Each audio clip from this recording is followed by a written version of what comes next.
आप तक टाइम्स में आपका स्वागत है। नवेश जाधव, राष्ट्रीय अध्यक्ष खटिक सहारा फाउंडेशन ने 12 फरवरी 2023 को बांद्रा उर्दू हाई स्कूल, बांद्रा जामा मस्जिद के बगल में, बांद्रा पश्चिम मुंबई में शिक्षा, समाज कल्याण, स्वास्थ्य और समाज के आर्थिक उत्थान के विभिन्न मुद्दों पर अखिल महाराष्ट्र बकर कसाई जमात सम्मान कार्यक्रम और सम्मेलन का आयोजन किया। विशेष अतिथि Shabbir Ansari sahab, all India Muslim OBC NGO, Ibrahim Shaikh sahab उर्फ भाईजान, पूर्व अध्यक्ष हज कमेटी, फकीर मोहम्मद ठाकुर साहब, मराठी मुस्लिम सेवा एनजीओ के अध्यक्ष, शब्बीर शेख साहब, पूर्व कॉर्पोरेटर बांद्रापुर, नईम कसम साहब, अध्यक्ष BKJ बांद्रा, बशीर कसम साहब, अध्यक्ष BKJ मुंबई, जिलानी मूसा डोंडे साहब, औरंगाबाद, वकील महबूब कोठमीरे साहब, सोलापुर, इरफान सालार, अध्यक्ष BKJ कुर्ला, हाजी शराफत, अध्यक्ष BKJ पनवेल, मुस्ताक कुरैशी साहब, अध्यक्ष BKJ मीरा रोड, अहमद भाई, अध्यक्ष BKJ एरोली, रफीक कुरैशी, सचिव BKJ गोवंडी और सभी महाराष्ट्र बकर कसाई जमात सदस्य और पोस्ट होल्डर। प्रवक्ता शाहनवाज थानावाला साहब, इश्क हड़के साहब और फैयाज फकीर मोहम्मद साहब।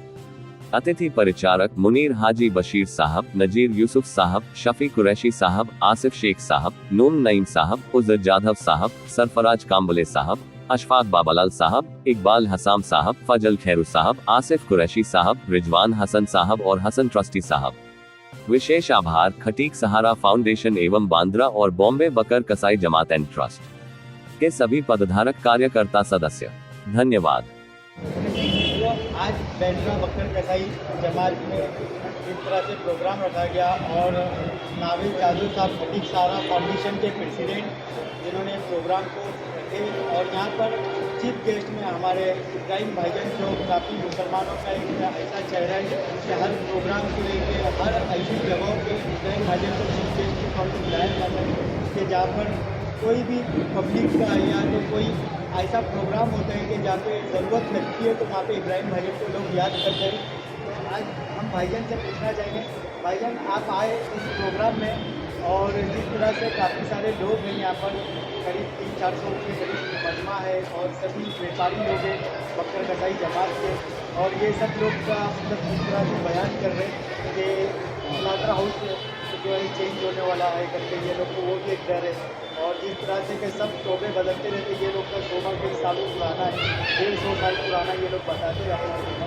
तो जिस तरह से तो ये मुझे आप क्या बोलना चाहोगे, क्या आगे जिस तरह से लोग की एक ख्वाहिश है कि वो स्लाटर हाउस की इनको रहे और आगे इनकी रोजी रोजगार में, और जिस तरह से बकरों के ऊपर गाड़ियाँ रोकी जाती है सब, तो उस मामले में देखिए, सबसे पहले बात तो ये खटीक सहारा फाउंडेशन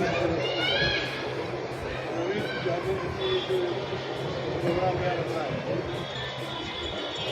उसका उद्देश्य ये है कि सारे महाराष्ट्र में लोग आए हुए हैं और आज जो खटीक जमात की जो प्रॉब्लम है, उस प्रॉब्लम कैसे हल की, इसके लिए सभी लोग आए हुए हैं और मुझे भी इनवाइट किया है चीफ गेस्ट के। तो कहने का मतलब ये है कि आप जो सवाल कर रहे हैं आने वाले समय में, जैसे आपने कहा कि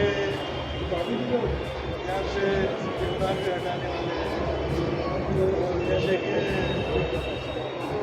गाड़ियों में कहता है कि जैसे जो महाराष्ट्र में जो राज करने का काम करते हैं, कांग्रेस ने 70 साल राज किया, सभी समाज को लेके चले हैं। आज की परिस्थिति तो आपको मालूम है, भारतीय जनता पार्टी की सरकार है, उनके हिसाब से उनका एजेंडा चलता है। अगर जब भी इसी पर बात होगी तो सभी मिलकर उसका सामना करेंगे, आंदोलन लेंगे, माइनॉरिटी की फैसिलिटी के लिए पार्टी जमात की सब तरीके से उसका आंदोलन किया जाए सरकार के सामने। जिस तरह से ये एक मुसलमान तबका इसके अंदर आता है, खटीक सारा या खटीक जमात जो होती है ये लोग हैं। तो ये लोग काफ़ी टाइम से मदद करते हुए तो क्या इनके में कुछ गवर्नमेंट से प्रपोजल या कुछ ऐसी चीज़ या कुछ ऐसे कार्य इनको कि ये लोग भी बोल सके कि बता सके कि हम ये जैसे थोड़े एक तरह से इनको डर होता है इससे आगे काफ़ी होती जाती है कि ये लोग डर के जो भागने लगते हैं कुछ लोग जो दूसरों की मदद मांगते हैं तो ये लोग प्राउड में वहाँ पे अपना कुछ ऐसा बता सके आई वगैरह। नहीं, कैसा है जो हिसाब से सरकार चल रही है भारतीय जनता पार्टी का, उनका मिशन ये है कि जैसे जो हत्या में बंदी लाए हुए और जो खटीक जमा जो काम करते हैं मतलब जो बकरी की गाड़ियाँ भर के लाते हैं तो उनके पास तो बाकायदा उसका पास होता है, उसके अंदर क्वान्टिटी लिखी है, मगर फिर लेबर रोकने का काम किया जाता है। गए बकरा ईद रोकने का काम किया गया था, बहुत डिफेंस किया गया और जो इस तरीके की जो गाड़ियाँ रोकने का काम छुड़ाया भी। मगर कैसा है कि सरकार चलाने वाले जो लोग हैं उन्होंने अगर एक इंस्ट्रक्शन दे दिया है कि भाई जो भी बकरे आ रहे हैं उनकी क्वान्टिटी उसमें ट्रक में ला सकते हैं, अगर वो क्वान्टिटी में कुछ फर्क होता है तो उन लोग रोकने का काम करते हैं और उनको अधिकार है, बराबर है। मगर कुछ जगह पे ज़बरदस्ती भी बहुत सी बातें होती हैं, उसके लिए डिफेंस हमेशा किया जाता है, करते रहेंगे। और खटीक जमात की जो भी प्रॉब्लम है उसके लिए मैं समझता हूँ कि खटीक जमात को एक जगह आके जैसे बनाया गया है, उनका काम बहुत अच्छा है, हर फील्ड में काम करते हैं। अगर आगे आने वाले समय में इसकी कोई बात नहीं तो हम एक दूसरे के साथ में खड़े हैं, सरकार के पास जाना पड़ेगा, के पास ले जाएंगे तो बताएंगे जो भी प्रॉब्लम हो उसको हल कर देंगे। नावेश भाई आप क्या बोलना चाहते हैं ब्रांड फाइनेंस के साथ और यहाँ पे आगे बढ़ना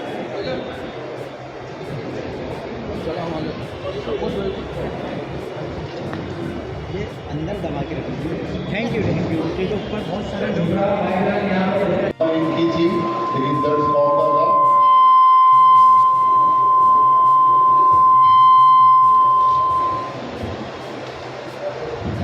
हेलो दर्द कौन का बोल रहा था। आपकी पूर्ण मदद तकरीर के लिए बहुत बहुत शुक्रिया और मैं एक बार फिर आपकी आमद के लिए शुक्रिया अदा करता हूँ कि हमारी दावत पे आप तशरीफ लाए। हमारे दरमियान अभी आखिरी पड़ाव में जलसा जा रहा है, दो लोग हमारे दरमियान हैं ट्यूशन को जिनके मिल्लत के कला और मिल्लत के दर्द को कहीं से भी नकारा नहीं जा सकता।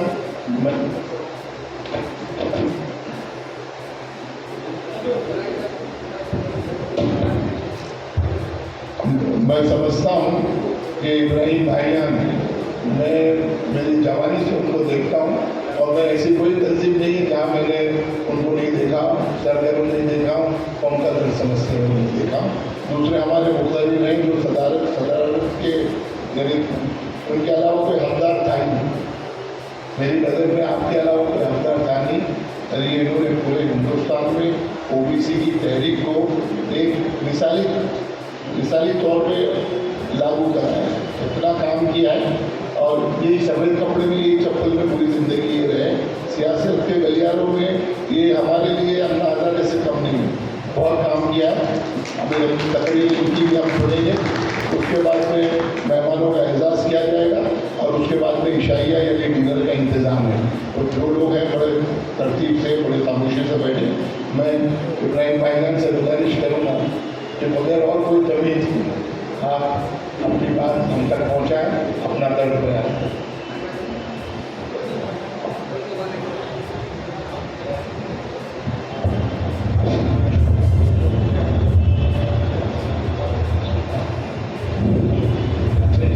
अस्सलाम वालेकुम रहमतुल्लाहि व बरकातहू।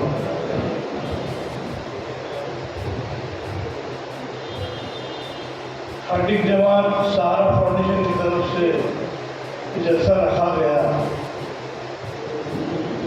उसके अंदर जलसे की सदारत हमारे शब्बीर अंसारी साहब कर रहे हैं। हमारे महाराष्ट्र के सदर ठाकुर साहब यहाँ आए हुए हैं और सभी दूर दराज से जितने भी लोग आए हुए हैं, सभी का मैं शुक्रिया अदा करता हूँ कि आप लोग आए और हम सब लोगों की हौसला अफजाई की। जैसे हमारे महाराष्ट्र के अध्यक्ष माइनॉरिटी फाउंडेशन के ठाकुर साहब ने जो आपके सामने बातें रखी, मैं समझता हूँ उस बात के ऊपर हम लोगों को, सभी लोगों को एक दूसरे का हाथ पकड़ के चलना चाहिए। और जिन्होंने ये प्रोग्राम रखा, नवीन जादव जी ने, मैं समझता हूँ कि खटीक जमात के अध्यक्ष भी है वो, और उनका काम सोशल फील्ड बड़ी ही अच्छी है, बहुत जोश से काम करते हैं, बड़ा ही अच्छा लगता है। सब फील्ड में काम करते हैं, एजुकेशन में भी करते हैं, मेडिसिन में भी करते हैं, दीन के लिए भी करते हैं, कौम के लिए भी। मैं तो आया हूँ आपके बीच में, कोई मैं नया नहीं हूँ आप लोगों के लिए। अल्हम्दुलिल्लाह 67 ईयर्स उम्र हो गई है मेरी, अल्हम्दुलिल्लाह। और आज भी अल्लाह ताला ने ताकत, कुव्वत और हौसला दिया है। जैसे ठाकुर साहब ने कहा कि हुकूमत जो है महाराष्ट्र राज्य के अंदर और सेंट्रल के अंदर, आज उनका जो एजेंडा चला हुआ है, हमको उनके एजेंडे को रोकने की बहुत जरूरत है। क्योंकि अगर हम उनके एजेंडे को रोकेंगे, डिफेंस करेंगे, तो हम हमारी कौम को संभाल सकेंगे और उनको सारे ही जो उनके हक है वो सरकार से दिला सकेंगे। यही हमारे ठाकुर साहब की, शब्बीर अंसारी साहब की जद्दोजहद है, और उनके साथ में मैं भी जुड़ा हुआ हूँ। एक दूसरे के खाने से हम लोग मिलकर काम करते हैं। मगर जैसे ठाकुर साहब ने कहा कि अभी हम लोग उद्धव ठाकरे जी के यहाँ उनको मुबारकबादी देने गए थे, जो उन्होंने कोरोना काल में जो काम किया, 2.5 साल जो सरकार में रह के, महाआघाड़ी की सरकार थी, तो उस वक्त सारी ही चीज़ें मतलब मिलजुल के सरकारों की चलती थी, शिवसेना, कांग्रेस, राष्ट्रवादी। मगर उसके लिए भी हम लोगों ने महाआघाड़ी को पार्टी मार देने का काम किया। तो आज आप लोग के बीच में भी हम लोग ये बात इसलिए रख रहे हैं कि वोट बड़ा ही कीमती है। आने वाले समय में अपने वोटों का अपने को सही इस्तेमाल करना चाहिए और सही जो माइनॉरिटी का दर्द समझती है, ऐसे पार्टी को लेकर हमने चलना चाहिए। यही मेरा कहना है। और इंशाअल्लाह ताला जब भी बकरा ईद आती है तो हम लोगों को बड़े प्रॉब्लम होते हैं। हमारी गाड़ी रोकी जाती है, जमा की जाती है, सताया जाता है। सही बोल रहा हूँ, गलत बोल रहा हूँ? कभी खाटी जमात के लोग यहाँ बैठे हुए, सही है गलत है? थोड़ा आवाज ही नहीं निकलती, सरकार तक कहाँ पहुँचेंगी? सही है ना?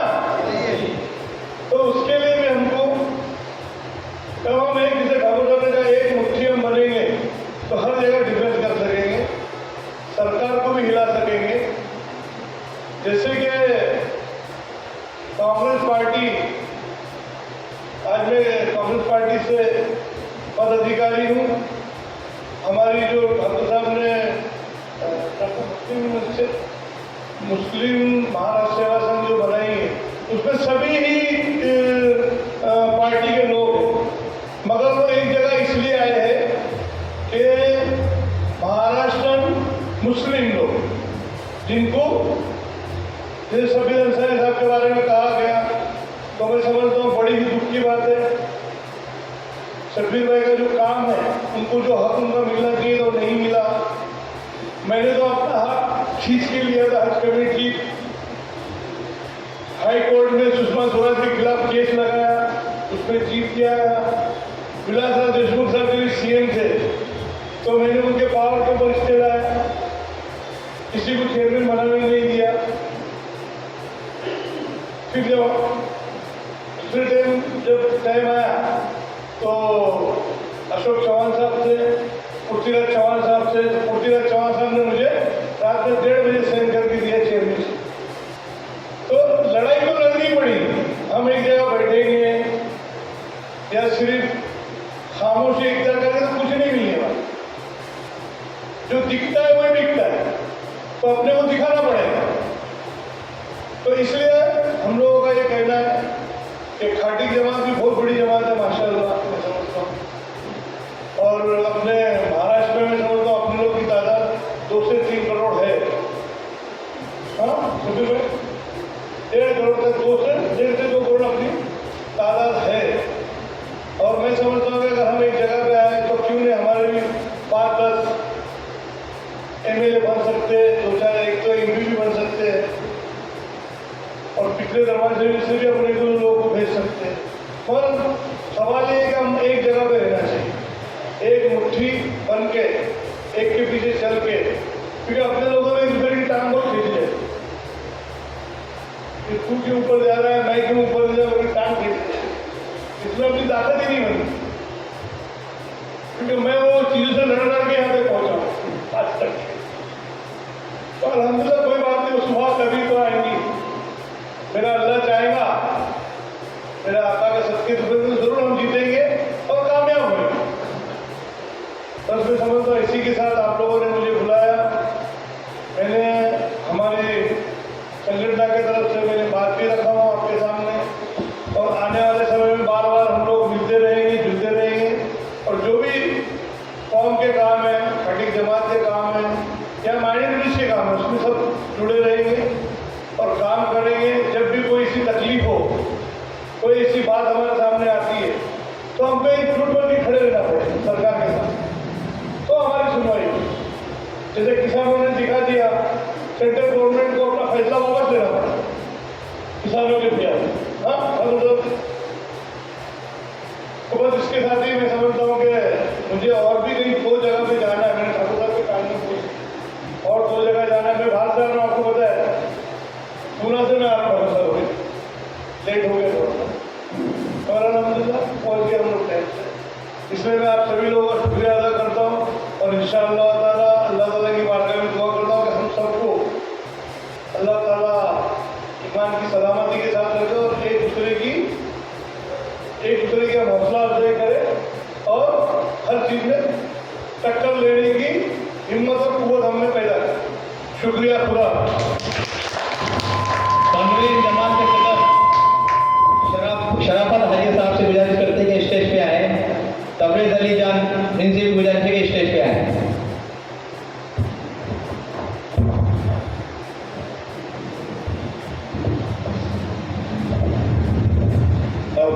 थाम के बैठो, मेरी बारी आई।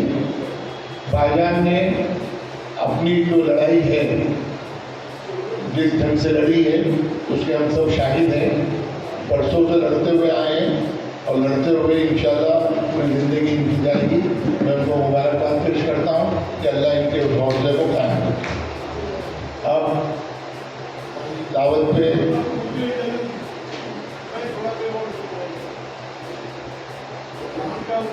तो भेज नहीं सकते हम लोग, आपका इकराम के बगैर नहीं भेज सकते। जनाब नवेश खटीक साहब, इनका इकराम कर दे, इनको जाना है, मसरूफ लोग हैं, पूना से आए। बहुत बहुत शुक्रिया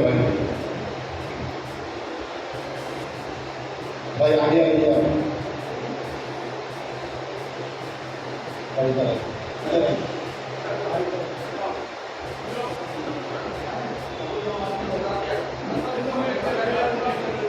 अच्छा भाई, तालियों से इनका स्वागत करें, ये बड़े कीमती लोग हैं।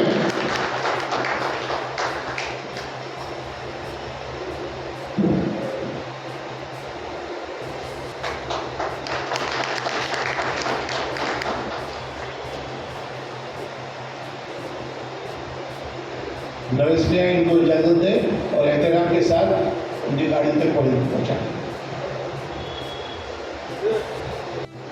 की तबीयत अलील है।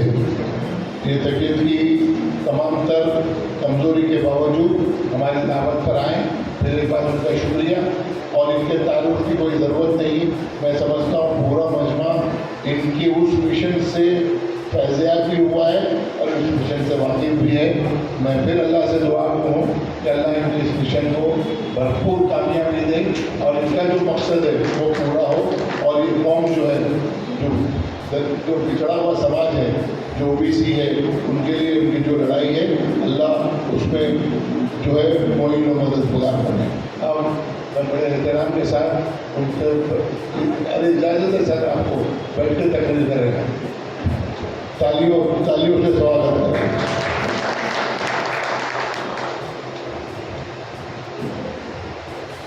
अस्सलाम वालेकुम। आज के इस खाटिक सहारा फाउंडेशन के प्रोग्राम के खुसूसी मेहमान अली जनाब इज़्ज़तदार डॉक्टर मोहम्मद साहब ठाकुर, स्टेज पे बैठी हुई तमाम मुकर्रम साहब बिरादरान, 13 जो आपकी जमातें हैं, इन तमाम के सुदूर शोलापुर से आए हुए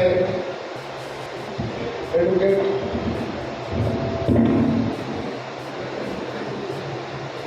गौतम साहब, शाहनवाज भाई, ये मेरा प्रोग्राम आज नहीं है, शाहनवाज भाई ने इसके पहले भी बहुत सारे प्रोग्राम हमारे इस साल में करवाए हैं अलग अलग। साथ खड़के जो वाकई में ओबीसी के लिए बहुत बड़ा काम कर। मैं सियासत पे कोई बात नहीं करूँगा, इब्राहिम भाईजान ने ठाकुर साहब ने की है। मैं आपके बुनियादी मसाइलों पर बात करना चाहता हूँ। मैं आना आप भी नहीं रहा था, मगर नौजवान जो सदर हैं यहाँ के अभी जो बने हैं, नवीद जादव, उन्होंने, मैंने बोला यार चुप बेकार के आना, तुम्हारे खवाले सुनना, तुम्हारी और सारी बातें सुनना, तकरीरें करना, इससे क्या हाल निकलने वाला? कुछ नहीं। जमात जहाँ है वही है। बकर साहब जमात मेरे से बहुत दूर नहीं है, 40-42 साल से मेरे साथ जुड़ी भी है। मुंबई के लिए पूरे महाराष्ट्र में हर गाँव और देहात का बकर साहब जमात मुझको जानता है। यहाँ भी हम ऑफिस चलाते थे मस्जिद के सामने, इब्राहिम बाबू बहुत खिदमत की, उन्होंने बहुत काम किए बकर साहब जमात के लिए, काफ़ी सर्टिफिकेट भी दिए, बड़ी उनमें दिलचस्पी भी थी। मगर चूँकि अब ये नौजवानों की टीम आई है, इन्होंने कहा कि साहब हम सब नौजवान हैं, ना तजुर्बेकार, हमको कुछ तजुर्बा भी नहीं है, और आप आइए कुछ हमको गाइडलाइंस कीजिए। मगर प्रोग्राम होता है सही तो आऊँगा मैं, नहीं तो ये तकारीर वगैरह के चक्कर में मैं पढ़ता नहीं हूँ। सुबह से शाम तक 42 साल हो गए, मैं महीने 2-2 महीने में एक बार घर को जाता हूँ, 24 घंटे इन तमाम बिरादरियों को मैं काम करता हूँ। और बिरादरियों से वादे लेने के बाद भी मैं आपको एक चलते चलते बात बता दूँ कि इस मस्जिद में इस हाथ में हमारे बहुत प्रोग्राम हुए और बहुत सारे लोगों का हमने काम किया। आप तनवीर पटेल को जानते हो, यहाँ के आमदार, उन्होंने हमारे पास उनको लेकर आया, अमीर पटेल ने लेकर के आए, शबीर भाई ने इनको, इनका सर्टिफिकेट नहीं है, इनको सर्टिफिकेट निकाल के देना है, इनके वैलिडिटी करके देना है, इनको कारपोरेटर बनाना है। बाबा और अमीर पटेल तनवीर पटेल को मेरे पास लेकर आए, मेरे ऑफिस में लेकर आए और इनको यहाँ से कारपोरेटर बनाना। मतलब बाबा, अरे ये कुछ काम नहीं करने वाला है, बाद में ये बिरादरी का, ये समाज का कुछ काम करते नहीं है, कारपोरेटर बना के कुछ फायदा नहीं है। अरे नहीं नहीं नहीं नहीं, तुम नहीं समझते, मैं मदद करूँगा, मैं ये करूँगा, ऐसा करूँगा, वादा किए। खैर हमने उनको बना के दिया। किसकी वजह से बने थे? अल्लाह के बाद शबीर अहमद अंसारी है, उन्होंने उनको सर्टिफिकेट निकाल के दिया, वैलिडिटी करके दिया। क्या मालूम था तनवीर पटेल को ओबीसी क्या है, कहाँ से आई, किधर से आई? 40-42 साल से हम लड़ रहे हैं और क्या बात, कुछ भी नहीं मालूम ही नहीं। खैर हमने बनाया, वो कारपोरेटर बनाया, मगर हमने देखा है जमात के लिए उन्होंने कुछ काम किया। बिरादरी के लिए जो उनको काम करना चाहिए था, आज एक कारपोरेटर की हैसियत से, कारपोरेटर की ताकत बहुत बड़ी होती है। इब्राहिम बापूजान के साथ और अलग अलग ऐसे लोग काम कर रहे हैं। तुम कारपोरेटर हो, तुमको कारपोरेटर बनाए इन जमात के लोगों ने, मगर साहब जमात के लोगों ने क्या किया जमात के लिए आपने? ये तो बुजुर्गों ने बनाए हुए, ये मस्जिद, ये हाल, तुमने क्या किया? कारपोरेट के दौर में बहुत फंड थे आपके पास, हर सारी चीजें थी, जो आपकी बहुत सारी शिकायतें यहाँ सुनने में आ रही थी, नहीं करते। और ऐसा ही हमने, अभी शोलापुर का मामला है, ये बकर कसाब जमात का मामला है। तुम्हारे बकर कसाब जमात की, तुम्हारे बुजुर्गों की जमीन 50 एकड़ जमीन गवर्नमेंट ने हड़प कर ली थी, रिजर्वेशन लगा दी थी। बकर कसाब के जमात के लोग आए, बड़ी एकजुटी है उनमें। शोलापुर की बकर कसाब जमात एक इतनी मजबूत जमात थी, हमने लड़ झगड़ करके उस वक्त मिनिस्ट्री से उसको फ्री सबिलिल्लाह 50 एकड़ जमीन को गवर्नमेंट के रिजर्वेशन से निकाला। आज वहां बड़ी बड़ी बिल्डिंग्स वगैरह बकर कसाब जमात आज खुद में एक बड़ा प्लांट बना रहा है और चला रहा है, और कौन सता रहा है? हमारी बिरादरी के लोग। आज मैं यहाँ से ये कहने के लिए आया हूँ कि बच्चों ने कल यही कहा है कि साहब हम एक साथ आना चाहते हैं, मतलब एक साथ सब आते हैं तो मैं आने वाला हूँ, मैं तो नहीं। ये अलग अलग जमातें जो आपकी हैं वो 13 की 13 लोग आने वाले हैं। जब वो 13 लोग आते हैं और हम चाहते हैं कि इन सब जमातों को एक साथ जमा करें और इनके मसाइलों को बताएं, वो समझ के क्या है और हल करें। मतलब ये काम आप सबसे बड़ा कर रहे हैं, और ये सही काम यही है कि इन 13 जमातों के जो सुदूर है, 13 जमात के अलग अलग है, मेरे सबसे ताल्लुकात है, मेरे पास सब आते हैं, मैं सबके लिए काम करता हूँ, ऐसा नहीं कि नहीं करता हूँ करके। उन्होंने कहा बोला ठीक है, आप जमात को जमा रहे, तो मैं तमाम 13 सुदूर से ये दरख्वास्त करूंगा कि ये नौजवान बच्चे जो कुछ करने जा रहे हैं या करना चाहते हैं, आप इनको ताउन कीजिए, आप इनको मदद कीजिए, जमात को मजबूत बनाइए। आप जब तक मजबूत नहीं होते, आप 13 ही अलग टूटे हुए फूटे हुए इधर उधर रहेंगे, लड़ते रहेंगे, तो कैसे आपके मसाइल हल होंगे? आपके मसाइल कैसे मालूम पड़ेंगे? मैं 42 साल से आपके समाज के लिए लड़ रहा हूँ। ये ओबीसी क्या है आपको क्या मालूम था? किसी को भी नहीं मालूम था। मुसलमान ही मेरे खिलाफ जाते थे। आसिफ कुरैशी है या नहीं पता नहीं है, वो लोग मेरे पास छुरा मारने के लिए आए थे। ये लोग मेरे हमको तुम दीन जात के, छोटी जात के, ऊंची जात के बना रहे क्या? हमको नहीं चाहिए। ओबीसी का मतलब ही नहीं था। हिंदुस्तान का दस्तूर, कॉन्स्टिट्यूशन क्या है क्या नहीं है, कितनी बड़ी लड़ाई थी। मैं उस लड़ाई में जाना नहीं चाहता हूँ। आपको मालूम होना चाहिए, जिस वक्त आपके एरिया के दिलीप कुमार साहब को जब पता चला कि एक बहुत बड़ा बुनियादी काम मैं लेकर चल रहा हूँ, उन्होंने उसके बाद जब से मेरे साथ लगे, कभी मुझे नहीं छोड़ा। चाहे हिंदुस्तान के कोई भी कोने में हो, कभी वो बाहर नहीं आते थे, कभी निकले नहीं, पर हमारे साथ गए गोलीबार में दिलीप कुमार को लेके गया। मैं छोटी छोटी गलियों में लेकर के गया दिलीप कुमार को। सबसे बड़ी बात यह थी कि दिलीप कुमार को बड़े बड़े लोग चाहते थे, कई वज़ीर आज़म वो लोग क्यों नहीं जाते थे, मगर आप लोगों के मसाइल के लिए बिरादरी उन्होंने, एक बिरादरी नहीं, मैंने 76 बिरादरियां ढूंढ के निकाला हूँ इस महाराष्ट्र। 76। ये रईस शेख कहाँ से बना उसको कुछ पता नहीं था, पूछो रईस शेख से कारपोरेट कहाँ से बना। शब्बीर अंसारी ने उसको बताया तू धावड़ है, तू महाबलेश्वर का रहने वाला है, तू पत्थर तोड़ने वाला है, उसका सर्टिफिकेट निकाल करके दिए। आज बोलो रजनी सिंह चौथा सही है, वहां मंत्रालय में आते थे मीटिंग में हमारे साथ दिलीप कुमार साहब, और आपकी लड़ाई लड़ते थे। आपकी लड़ाई नहीं लड़ा था, किसी ने नहीं लड़ा, लड़ते थे, सब लोग आते थे। ये जो ऑफिस में भी हम जो काम करते थे, आपके बुनियादी मसाइल बहुत है। अभी जो बातें हो रही थी, तालीम होना जरूरी है, मगर हमको कुछ पता नहीं, हमको कुछ मालूम नहीं, हमारे सर्टिफिकेट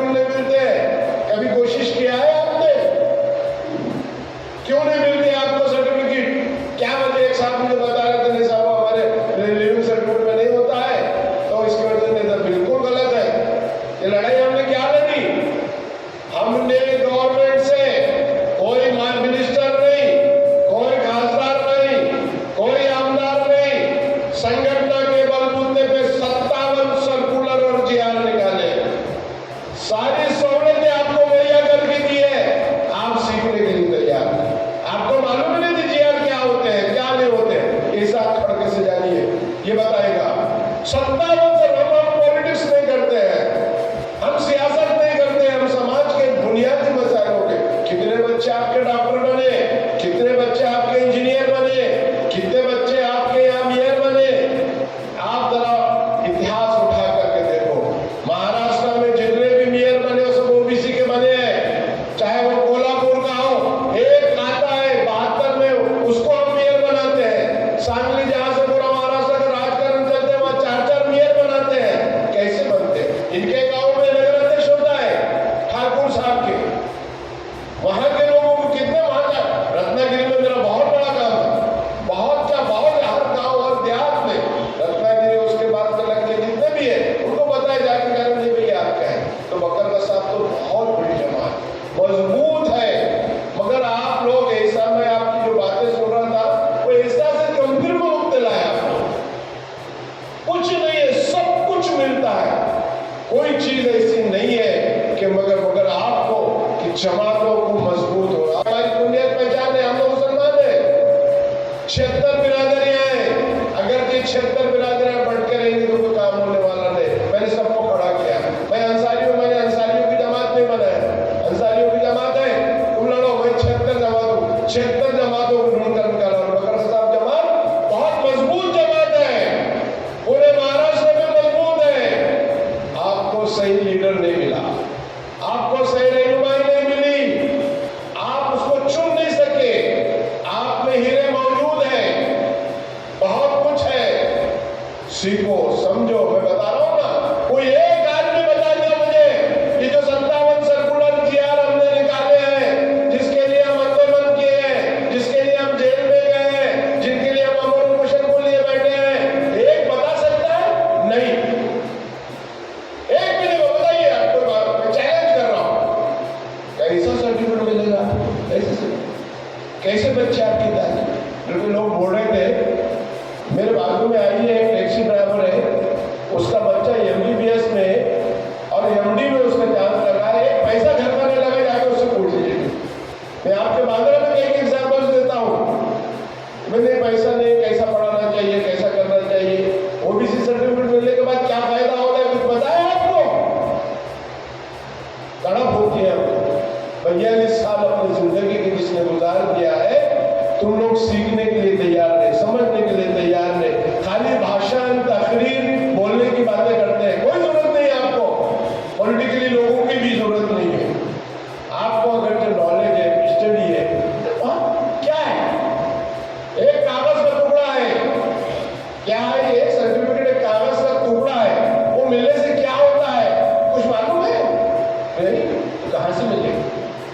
जैसे ही आपके हाथ में आता है, आपकी उम्र ऑटोमेटिकली 5 साल बढ़ जाती है। 30 साल का अगर हमारे नौकरी का मामला है तो 35 साल हमारे कोई जरूरत नहीं है, चाहे वो MPSC के एग्जामिनेशन दो, चाहे नौकरी को, इधर उधर सारी उम्र आपकी बढ़ जाती है। मेडिकल कॉलेज हो, इंजीनियरिंग कॉलेज हो, कोई भी टेक्निकल कॉलेज हो,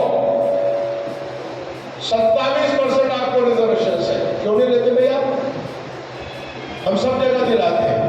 परसों हमने एक बच्चे को एक IAS ऑफिसर बनाया, तेली समाज का है। हम प्रैक्टिकल काम करते हैं, प्रैक्टिकल। 22 साल का बच्चा है, तेली समाज का। घर में कोई खाने पीने का बंदोबस्त नहीं है, बाप बड़ा का रिक्शा चलाता है 10 रुपये में, कपड़े नहीं उसको पहनने के लिए, वो IAS ऑफिसर बन रहा है। कैसे बन सकता है? कैसे बनेगा? और पैसा नहीं, कैसा बनेगा? नहीं, हम समझते नहीं। मजबूत हो जाओ। मैं आज बहुत कुछ बोलने वाला था, मेरी तबीयत बहुत नहीं थी, मगर खुशी इस बात की है मेरे को कि ये बच्चा जो मेरे पास कल आया, उनके साथ और बच्चे साथ कोई आपका क्या नाम है? इन लोगों ने वादा किया है कि नहीं अंसारी साहब, हम हमारी सारी जमातों को छोड़ना चाहते हैं। बोला अगरचे आप छोड़ना चाहते हैं, समझना चाहते हैं तो बहुत बड़ी बात है, सब सुदूर को बुलाओ, बैठो। हमारा एक ऑफिस है बहुत अच्छा अग्निपाड़ा के अंदर, गवर्नमेंट ने दी हुई हमारी जगह बहुत बड़ी, 50-100 लोग बैठ सकते हैं। आओ, हम ट्रेनिंग देते तुमको, हम तुमको समझाते हैं, हम तुमको बताते हैं। ऐसा करके बैठते हो, लोग सीखते हैं, आते हैं, ले जाते हैं, बनाते हैं। नहीं कैसा, कैसे नहीं आपके बच्चों की तालीम हो सकती है? कैसे रिजर्वेशन नहीं मिल सकता है आपको? कहाँ एडमिशन कैसा नहीं मिल सकता है आपको? सिर्फ पॉलिटिक्स में कारपोरेटर बनने के लिए तालीम के लिए, नौकरियों के लिए, नौकरियों में अच्छे से अच्छे आज हमने 250 जजेस बनाए होंगे, 250, और हर बिरादरी के लोग हैं उसमें, ऐसा नहीं है। 250 जजेस, नॉट ए जॉब।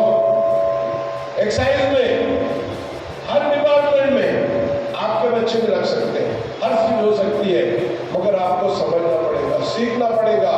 कुछ बच्चों को, आपके नौजवानों को, एक दो को तैयार करो, सिखाओ, आने वाली नस्ल को मालूम नहीं पड़ेगा। हम तो क्या है, 75 साल की उम्र में चढ़ रहे, कल भरोसा नहीं हमारी जिंदगी का। आज भी हम बोलते आओ आप ये ऐसे हाल, ये ऐसी तकारीर है और ये बड़ी बड़ी बातें, कोई जरूरत नहीं है। ट्रेनिंग लो, ट्रेनिंग, प्रशिक्षण शिविर लो, हम प्रशिक्षण शिविर देते हैं कि भाई आपको कैसा है। ये इतनी बड़ी बड़ी स्कीमें निकली थी बकरियों के, लोग बनाते, हम समझते कि सिर्फ धनगरों के लिए, धनगरों के लिए नहीं है, आप भी ले सकते हो स्कीम का फायदा। 25 लाख, 50 लाख, करोड़ बनाओ और रखो, बना सकते हैं, क्यों नहीं लेते वो स्कीम आपके लिए, हिंदुओं के लिए, मुसलमानों, क्यों नहीं कोशिश करते हैं? बहुत बड़ी स्कीम है, उसके अंदर अलग अलग, ये नहीं मिलता, वो नहीं, खाली हम बोलते हैं नहीं मिलता है, कोशिश करते हैं। आओ हमारे ऑफिस के अंदर, हम बताते हैं, दिन भर बैठते हैं, फी सबीलिल्लाह काम करते हैं, किसी से एक नया पैसा नहीं लेते। बांद्रा की सारी टीम हमारे साथ काम करती थी, चाहे वो बाबू भाई कुरैशी हो, चाहे वो अख्तर रिजवी हो, या ये बाबा का चाचा दिलदार सिद्दीकी हो, इसु लगड़ा वाला मर गया, हसन कमाल हो, कोई भी हो, असगर अली इंजीनियर हो, बहुत देते थे और फायदा लिया है सब लोगों को, इसमें कोई शक नहीं। सीखना पड़ेगा। तो मेरी जमात से एक ही गुजारिश है कि आज जो नौजवान बच्चे चुन के आए हैं, इनका हौसला हमने कल देखा है, बिल्कुल नाम तजुर्बेकार है, शर्मा ने मेरे को कार्ड देने के लिए बोले साहब तुम्हारा नाम सबसे नीचे है। बोला मेरे नाम की जरूरत नहीं, मैं नाम को मानता भी नहीं, करता भी नहीं है, मैं अमली काम को जानता हूँ। मेरे बगैर नाम की भी आप मुझे बुलाए तो चल जाएगा। बोले साहब आपका नाम सबके आप, तो कोई जरूरी नहीं। आप अगर जिस समाज को, बिरादरी को जोड़ना चाहते हो, जोड़ते हैं और सब बिरादरियों को एक जगह लाते हो, आओ मैं ट्रेनिंग देता हूँ आपको, मैं बताता हूँ आपके बच्चों को कैसा एजुकेशन मिल सकता है, मैं बता सकता हूँ कैसी नौकरियां लग सकती है, मैं बता सकता हूँ आपको धंधा पानी के लिए कैसा है, सब कुछ है। लेने वाला और बताने वाला, खाली हम जज्बात की सियासत में रहते हैं, जज्बात की सियासत करते हैं और जज्बात वाली बातें करते हैं, उसके बगैर, उसके सिवा हमारे पास कुछ नहीं, क्या नहीं। तो इसके लिए मेरा आप लोगों से गुजारिश है कि आप 2-4 बच्चे ऐसे मुझे बुलाइए, मैं 2-3 घंटे आता हूँ, यही लीजिए, कहीं भी लीजिए, आपको जिस चीज का भी, जहाँ भी हो वहाँ बुलाओ। मेरा काम ही है, मैं फजर की नमाज से सब दिन भर यही करते रहता हूँ, ट्रेनिंग देता हूँ, समझाता हूँ, लड़ता हूँ। अभी यहाँ घाची समाज के लोग थे, घाची समाज के लोगों के सर्टिफिकेट नहीं निकाला था, इस आप खड़के को बोले जाओ वहाँ, कौन तहसीलदार नहीं देता, कौन कलेक्टर, कोई मिनिस्ट्री में जाने की जरूरत नहीं है, एक फोन करके बराबर है। देखो यही आपके खार का है, घाची समाज जिसको बड़ा मुश्किल है, उसको हमने 3 सर्टिफिकेट निकाला, उसके बच्चों को प्रोफेसर कलानिया से पूछिए, प्रोफेसर ने नहीं मालूम था, उसका सर्टिफिकेट निकाल के हमने दिए, उसका बच्चा एमडी हुआ, एमडी होने के बाद उसी बिजनेस पर वो आज मौजूदा के अंदर, आज रियाज के अंदर वो बादशाह का पास में मेडिकल ऑफिसर है। तो ये सब बिरादरी के लोग बन सकते हैं, तो बकर खसाब जमात की बिरादरी के लोग कैसे बन सकते? बकर खसाब को कौन बताने वाला, कौन करने वाला, नहीं करने। हम आपस में, मैंने बोला ना कि तुम्हारा प्रोग्राम शुरू कहाँ से होता, खवालियों से, गानों से, नाटों से, कहाँ से होगा?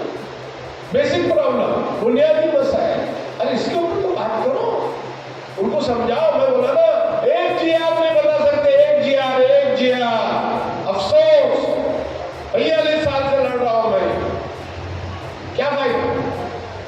आपको सीखना पड़ेगा, ट्रेनिंग लेना पड़ेगा, ट्रेनिंग लो, कैसा नहीं बच्चों को एजुकेशन मिलता है, कैसे नहीं नौकरियां मिलती है। इंशाअल्लाह ताला हम देखते हैं पूरे महाराष्ट्र में, देखो आपके हर जगह के बकर खसाब जमात के कोई भी जिले में ताल्लुक है, वहां पूछो शबीर अंसारी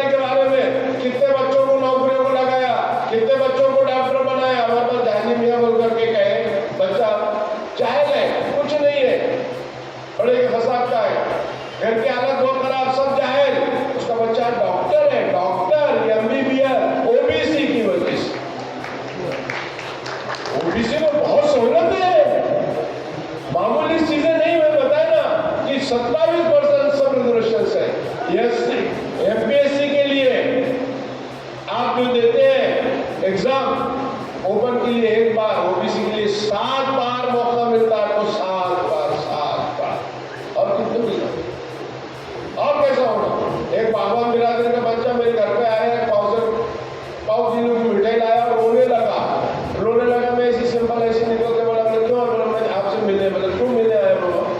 बोले साहब मेरे 3 वक्त इंटरव्यू हो गए थे और मैं आरटी का इंटरव्यू दिया और आखिर में भी मैं नापास हो गया। अब नापास हो गया तो मेरी उम्मीदें खत्म हो गई, फिर बस नर्वस हो गया। किसी ने बताया शबीर अंसारी ने एक GR निकाला है, अगर से तुम्हारी उम्र का हो गया है तो 5 साल और तुमको मिलते हैं। तो साहब उसी बेसिस पर मैं इंटरव्यू में गया और पास हो गया। अगर तुम GR आप में निकालते तो मैं कभी जिंदगी में आरटी ऑफिसर नहीं बनता। कई मिसालें, कई जगह आपने भी देखा पर आपको सीखना, आपको ट्रेनिंग लेना पड़ेगा। 2 आदमी जो ये 13 जमात के लोग हैं जो सुदूर आए हुए हैं, मैं इनको मुबारकबाद देता हूँ कि कीजिए आप जमात के लिए थोड़ा वक्त निकालिए और आइए और समझिए। खाली बोलने से ये नहीं है कि नहीं कैसा पढ़ेंगे, कैसा जाएंगे, कैसा होना नहीं है, हालत उसकी यूं है क्यों है। बहुत रास्ते हैं, और ओबीसी में तो बहुत रास्ते। कहां से कहां लोग निकल गए हैं।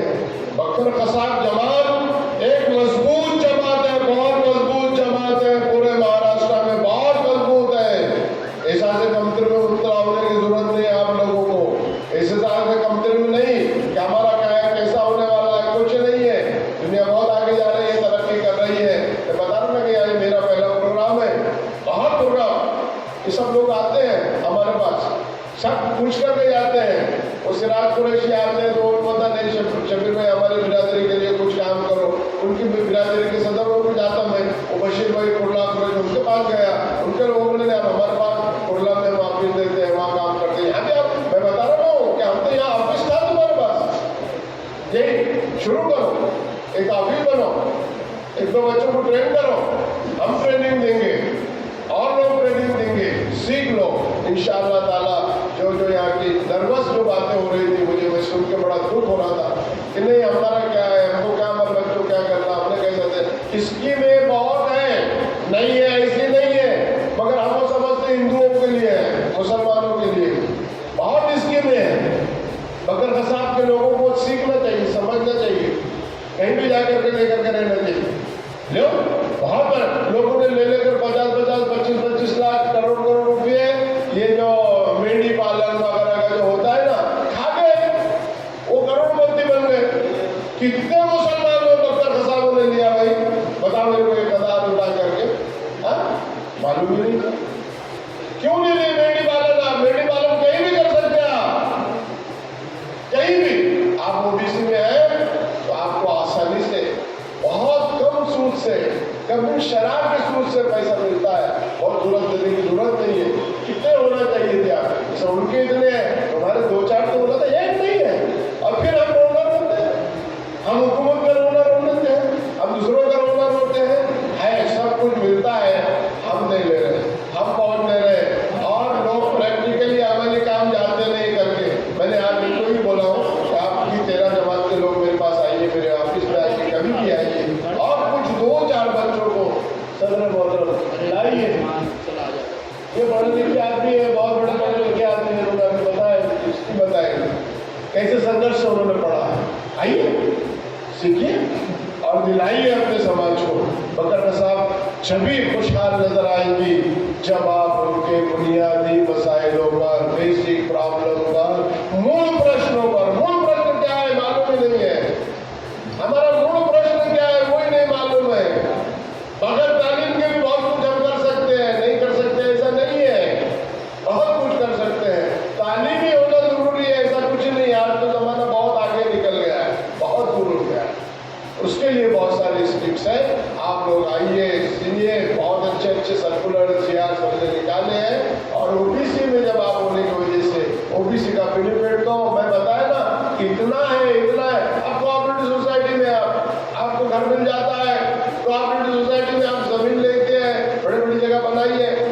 धंधा छोड़ के वो धंधा करो, वो धंधा करो, ये करो, वो करो, बहुत सारी जगह है। बनाइए, सोसाइटी बनाइए, काम कीजिए। काम नहीं करेंगे और बोलेंगे कि हमारा बहुत परेशान है, ऐसा नहीं। सब लोग तरक्की कर रहे हैं, मेहनत कर रहे हैं, जा रहे हैं। तो मेरी आपसे गुजारिश है, आज मैंने तो इनको इनकार किया था, मगर ये सुना कि 13 जमात के लोग आ रहे हैं और हम उनको जोड़ करके एक अच्छा काम अपने समाज के लिए, ये जब सुना मैंने तो मैं आया हूँ आज। नहीं तो मैं नहीं जाता हूँ, मैं आलतू फालतू चीज़ें सुनने नहीं जाता हूँ, अशारे मुशारे में नहीं जाता हूँ, खवालियाँ सुनने नहीं जाता हूँ। सब बेकार की चीज़ें हैं, कुछ नहीं मिला, कुछ हासिल होने वाला नहीं। तो यहाँ मैं आपसे कह रहा हूँ कि आप आए हैं, कितने हैं, सब लोग आए, उनका सत्कार है अभी। और इंशाअल्लाह ताला हम लोग हैं, हिसाब करके हमारे कोतिम्बरे है, बहुत नॉलेज वाला है, बहुत स्टडी वाला है, बहुत काम करते हैं। और महाराष्ट्र से कहाँ से भी, कोई भी जिले से आप बुलाओ आदमी, वो ट्रेन है, ट्रेन। फिर बम्बई के लोग ट्रेन क्यों नहीं? हर ताल्लुक में आदमी तुम्हारा ट्रेन है, जाके लाता है, लड़ता है, फायदे ले रहा है, फिर आप क्यों नहीं लड़ते? तेरा जवाब, बहुत कुछ हो सकता है इंशाअल्लाह। आप अज़्म करेंगे, मैं सोचता हूँ ये जमात के लोग एक साथ आएंगे, अपने आप से इख्तिलाफ़ात को दूर करो। होता है भाई बच्चे में होता है, बेटे में होता है, भाई में होता है, बिरादरी में होता है, वो छोड़ दो, वो चलते रहने वाला है, उससे बहस मत करो। असल मकसद है हमारे बुनियादी मकसद, उसके लिए एक जगह आ जाओ और आके काम करो। देखो जिस दिन नहीं होगा उस दिन फिर आप बताइए कि अंसारी साहब आप बहुत बकवास कर रहे थे, आप बहुत गलत बात कर रहे थे, आप गलत चीज़ बोल रहे हैं। हम एक सर्टिफिकेट को बहुत मुश्किल था, हमने 57 सर्कुलर हमने शरद पवार से निकाले, हमने मनोहर जोशी से निकाले, हमने विलासराव से निकाले, हमने सुशील कुमार शिंदे से निकाले, हमने बीजेपी के लोगों से निकाले, कोई पॉलिटिक्स में नहीं थे हमने हर पार्टी के लोगों से निकाला। और मनोहर जोशी ने जितना अच्छा जीआर निकाला है, इतना अच्छा जीआर किसी ने भी निकाला नहीं। कुछ नहीं चाहिए। हम बोले हमारे पास है क्या? ओबीसी बाबा साहब को नहीं मालूम था यार, तो तुम हमको पूछ रहे क्या तुम्हारे पास ये डॉक्टर है क्या, ये है क्या, वो है क्या, ये है? हम मनोहर जोशी को बोले और निकाला उन्होंने जीआर। 15 अगस्त 1995 का जीआर देखो निकाल के, उसमें लिखा हुआ है कि कोई कागज पत्र मांगने की जरूरत नहीं है, तलाटी ने और गिरदारों ने लिख के दे दिया आपको सर्टिफिकेट। कितनों को मालूम है भाई? अधिकारी को नहीं बताएगा, अधिकारी तो हटा देगा तुम्हारा। पहले तो बोलेगा वो सब वाले तुमको मिल जाएगी, फिर उसके बाद में बोलेगा कि नहीं तुम्हारा नाम ही नहीं आता, इसमें होता है। उनको स्टडी होगा, उनको सीखना चाहिए। और उसके लिए हमारी मूवमेंट तो हर जगह काम करती है, पूरी जगह करती है। यहाँ भी करेंगे, आपको भी मदद करेंगे। इन लोगों ने मुझे बुलाया है, मैं इनका बहुत बहुत शुक्रिया इसके लिए अदा करता हूँ कि वो जमात को एक साथ लाना चाह रहे हैं। ये तड़प है ये बच्चों में, ये नौजवान बच्चे जो आए हैं अभी नए जो बने हैं, ये बच्चों में तड़प है। मैंने कल तड़प देखा उनकी कि वाकई में ये जमात को छोड़ सकते हैं और इन्होंने जमात को छोड़ने का काम करना चाहिए। और आप सब लोगों ने इनको साथ देना। आप साथ देंगे या नहीं देंगे? आप एक साथ आना चाहते हैं या नहीं आना चाहते हैं? आपके मसाइल हल करना चाहते हैं या नहीं चाहते हैं? जब आपके मसाइल हल करना चाहते हैं तो सबको एक जगह आना पड़ेगा। बस यही पैगाम देने के लिए मैं आपके पास आया था। अल्लामा इकबाल ने बहुत बड़ी बात की थी। अल्लामा इकबाल ने कहा था, क्या कह रहा है अल्लाह ताला, सुन लो। ये सर्टिफिकेट तो बहुत मामूली सी चीज है। अल्लामा इकबाल ने क्या कहा था? अल्लाह कहता है कि कोई काबिल हो तो हम शान कही देते हैं। अल्लामा इकबाल कह रहे हैं कोई काबिल हो तो हम शान कही देते हैं, ढूंढने वालों को दुनिया भी दे, दुनिया देने का वादा किया अल्लाह ने। अरे सर्टिफिकेट और ये हमारे बहुत छोटी सी चीज है, ये कौन सी हैसियत रखते हैं हमारे। इसी के साथ अपनी बात को खत्म करता हूँ। खुदा हाफिज़। बहुत बहुत शुक्रिया शफीक भाई। अगर बीमारी की हालत में आपका जो जज्बा है, अल्लाह और 75 की साल की उम्र में जिस हौसले के साथ ये काम कर रहे हैं, ये हमारे लिए मशअल राह है। और आज की इनकी पूरी तकरीर का जो खुलासा है वो ये है कि आप 13 जमात के जो भी लोग बैठे हैं, महाराष्ट्र से जो भी लोग आए हैं, ये ओबीसी संगठन की मालूमात की गरज से अपने अपने इलाके में काम करें। यहाँ पे हिसाब करते साहब को उन्होंने रखा है। आज हमारे ऊपर जो जिम्मेदारी है, हम जो हमारे बड़ों ने जो किया है उस सरमाए को हमको संभालना है। हम उसके तरफ जो है हमारा तवज्जो नहीं है। पता नहीं उस जमाने में जो है टेलीफोन के सिर्फ तार थे, कम्युनिकेशन के बहुत सारे तुम्हारे वसाइल नहीं थे और उस वक्त हम एक जगह से बहुत ही अच्छे ताल्लुकात थे, लेकिन आज इतना कुछ वसाइल रहने के बाद हम बिगड़े में बकरता के हर फरीक जो जिम्मेदार जो हमारे कारोबार से जुड़ा हुआ है, बकरता के कारोबार की ऐसी पहली नजर रहती है कि बकरे को देखने के बाद वो पहली नजर में पहचान लेता है कि बकरा कितने किलो आ रहा है। उसके सामने 100 बकरे हैं, ये 100 बकरे का एवरेज क्या आ जाएगा, इसकी चर्बी कैसे रहेगी, ये तमाम नजर से पहचान लेते हैं। लेकिन मुझे अफसोस इस बात का हो रहा है कि जो बकरा बिरादरी जानवर को देखने के बाद पहचान जाती है, वो इंसान को पढ़ाने में कम पड़ रही है। कहीं तो कहीं हम जो है हमारे बिरादरी को एक जगह लाने के लिए हम कमजोर पड़ रहे हैं। पता नहीं क्यों हमारी एक लीडरशिप नहीं उभर रही है। इतना बड़ा समाज है, आज कोई भी उठ रहा है और अपने आप को बगैर जमात का लीडर है। आज वो ड्रॉप रूट के जो हमारे मसले हैं, हमको मालूम नहीं हमारे समाजी मसले क्या है, हमारे लीडरशिप हमारे जिम्मेदारों को मालूम नहीं है, हमारे मानसिक मसले क्या है, हमारे तालीमी मसले क्या है। अभी हमारे आसिफ भाई ने मुबारकबाद की शक्ल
इनके पास प्रोटोकॉल नहीं है, इनके पास लाइसेंस नहीं है, इनके पास फूड लाइसेंस नहीं है।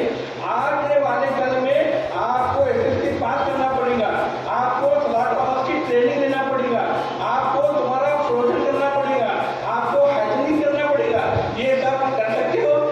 अगर ये कभी आने वाले कल में आज जो है अगर बचाने का है तो तुमको एक जगह आना पड़ेगा, मजबूरी में आना पड़ेगा।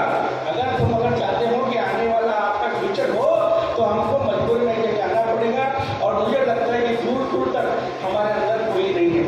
हम बैठते हैं, हम शादियों में मिलते हैं, हम मजलिसों में मिलते हैं, हम एक दूसरे के अंदर मस्जिदों में मिलते हैं, जब चर्चा करते हैं बाजार टाइट है, बाजार चिंता है, बकरा आ रहा है, वहाँ का क्या है, यहाँ का क्या है, इसके अलावा हमारे पास कोई बातें नहीं होती और कोई नहीं है।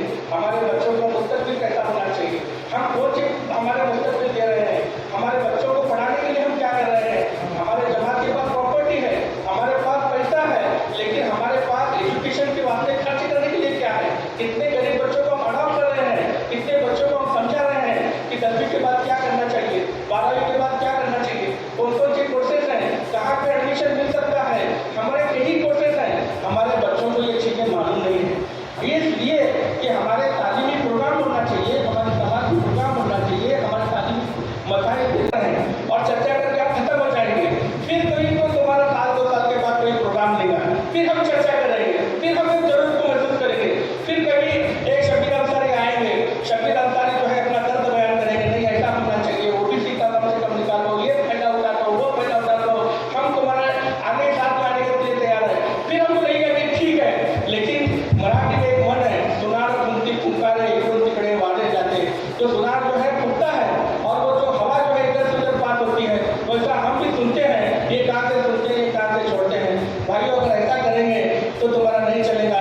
डॉक्टर अल्लामा इकबाल ने बहुत ही अच्छा कहा था कि तेरे बर्बादियों के मशरे आसमान में चल रहे हैं तो अंजाम में उसका क्या होगा।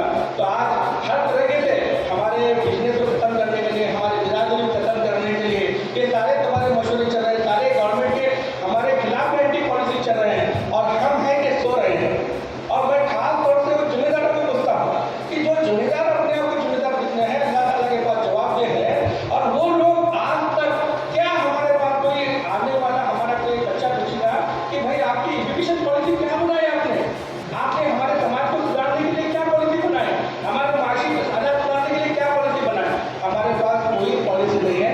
और जब तक ऐसे प्रोग्राम बार बार आते रहेंगे और हमारे महाराष्ट्र लेवल पर एक शोला कमेटी नहीं बनेगी, महाराष्ट्र सत्य पर हम एक जगह नहीं आएंगे। और एक जगह आना सिर्फ ऐसा नहीं है कि एक हमारी मार्की बन गई और 30 लाख खटी समाज, 30 लाख खटी समाज, 30 लाख खटी समाज, ऐसा नहीं है कि 30 लाख खटी समाज आ गया और हमने अपना तुम्हारा इसको अध्यक्ष बनाया, उसको सेक्रेटरी बनाया, उसको ये बनाया, हमने सर्टिफिकेट बांट दे। ऐसा खटी समाज नहीं है नवीन भाई। ऐसा होना चाहिए जो दर्द हो, एक काम लेके उठे और उसको तकलीफ तक पहुंचाए। अगर एक बेहतर काम हो जाएगा तो मैं चाहता हूँ कि अल्हम्दुलिल्लाह बहुत कुछ हम तरक्की याफ्ता की तरफ बढ़ जाएंगे।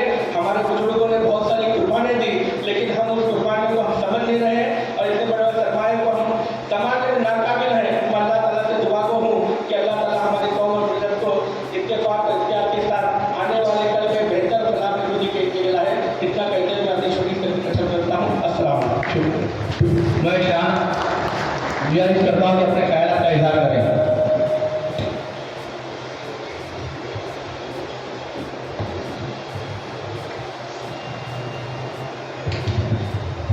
अस्सलाम वालेकुम। जनाब सदर, मेरे बहुत अजीज़ भाई जनाब शबीर अहमद अंसारी साहब, फ़कीर मोहम्मद ठाकुर साहब, महाराष्ट्र से आए हुए तमाम जिम्मेदारान और मुंबई की सारी जमातों के सदूर और उसके अलावा हमारे ट्रस्टियान हजरात जो आज स्टेज को जीनत बख्शे हुए हैं और उतने ही मोतबर, उतने ही जिम्मेदार, उतने ही बावक़ार मेरे वो साथी जो मेरे सामने बैठे। अस्सलाम वालेकुम। इससे पहले कि मैं अपनी बात शुरू करूं, मैं मुबारकबाद पेश करता हूं खाटिक सहारा एसोसिएशन के। मैं बहुत दिनों से इनके ग्रुप का हिस्सा हूं और इनके तमाम मेरे पास जो है वो ग्रुप में जो भी चलता है आज के ज़माने में, व्हाट्सएप और ट्विटर, फेसबुक, ये सारी चीज़ें हैं जो हमारे कम्युनिकेशन का ज़रिया बनती है। लोगों ने मिलना जुलना कम कर दिया है फेसबुक पे जरिए।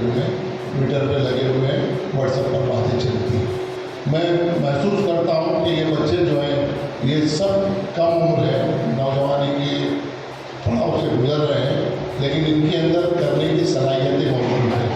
इनको सिर्फ गाइडलाइन की ज़रूरत है और एक विजन की ज़रूरत है। अगर ये उस विजन को लेकर चलेंगे ना तो हमारे पास सेकंड लाइन तैयार हो जाएगी। हमने पूरी ज़िंदगी उम्र के मैं 72वें साल में चल रहा हूँ, हमने पूरा काम जो किया है तो हमने पूरी कोशिश की है कि सेकंड लाइन को तैयार किया है। और सेकंड लाइन जब भी तैयार होती है जब नौजवानों की हौसला अफजाई की जाती है। और उसी मकसद से आज हम इस मीटिंग में शामिल हुए और ये बावर करना चाहता हूँ कि अगर आप सब बुजुर्ग सिर्फ ये समझें कि अगर हम अपनी तमाम सलाहियतें, तमाम समझ, तमाम शऊर और तमाम दर्द हम अपने साथ कब्रों में ले जाएंगे तो कौम आगे नहीं बढ़ सकती। ये सारा दर्द जो है हमको अगली जनरेशन में पास ऑन करना पड़ेगा।